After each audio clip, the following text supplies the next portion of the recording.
पाटनागढ़ में चलता धनुजात्रा 2 अध्याय ओडिसी नृत्य माध्यम ओडिशार 12 मासरे 13 पर्व को बेस निपुणता सह परिवेषण करथिले सरकारी स्वीकृति प्राप्त अनुष्ठान साइकला परिषद भुवनेश्वर। पाटनागढ़ धनुजात्रा रे सांस्कृतिक कार्यक्रम करबा पई कमिटी उपमुख्यमंत्री को भेटी आलोचना करथिले। पर उपमुख्यमंत्री सहायता और संस्कृति मंत्री निर्देश रे साइकला परिषद कलाकार माने पाटनागढ़ धनुजात्रा रे ओडिशार 12 मासरे अनुष्ठित होतिबा 13 पर्व को नृत्य माध्यम परिवेषण करथिले, जहाको देखि दर्शक विमोहित होइथिले। कलार उत्कर्षता पाई उत्कल नाम बहन करथिबा ए राज्यर संस्कृति परंपरा को उज्जीवित रखिबारे एही साइकला परिषद बेस सफल होइछन्ति। पाटनागढ़ पाटना जय जगन्नाथ। मैं विभूतिभूषण दास मो नृत्य गुरु पुष्पांजलि नायक तत्वावधान ओडिसी नृत्य शिक्षा लाभ करुच्ची। आम साइकला संसद परिषद आज आम 12 मासरे 13 पर्व जहाँ जगन्नाथ महिमा को ये परिदर्शन कराइला। कंस महाराज एथरे मते बहुत खुशी होते।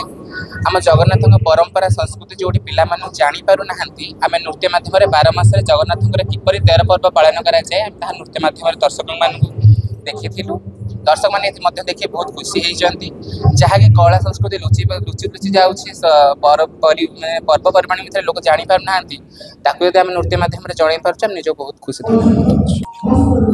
मो ना हूँ आदेश परिडा एंड आम साइकल संसद तरफ आसीचु धनुजात्रा उपरे आम नृत्य परिवेषण करने को आमको निमंत्रण होता।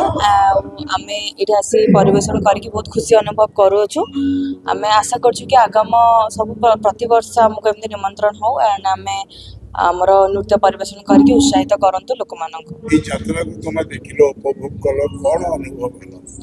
आमे ए गोटे नुआ अनुभव थिला आम पाई आमे माने बहुत खुशी अनुभव करछे। एते सारा लोक एंड हमको एते प्रशंसा मिलुछि, तापे आमे बहुत खुशी अनुभव करछे। नमस्कार, मो गुरु श्रीमती पुष्पांजलि नायक साइकला संसद संपादिका एवं ओडिसी नृत्य गुरु मध्य।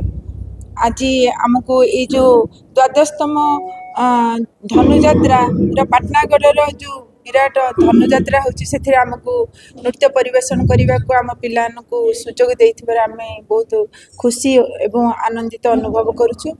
आशा करुछु जे आगामी वर्ष मध्य आमको एहीपरि भाव रे सुजोग देबे। दर्शक बहुत मध्य आनंदित होछन्ते। आमर कंस जो यात्रा चली से यात्रा देखी बहुत खुशी अनुभव करछन्ते एवं आमर ओडिसी नृत्य मध्य देखी बहुत खुशी आनंदित कले।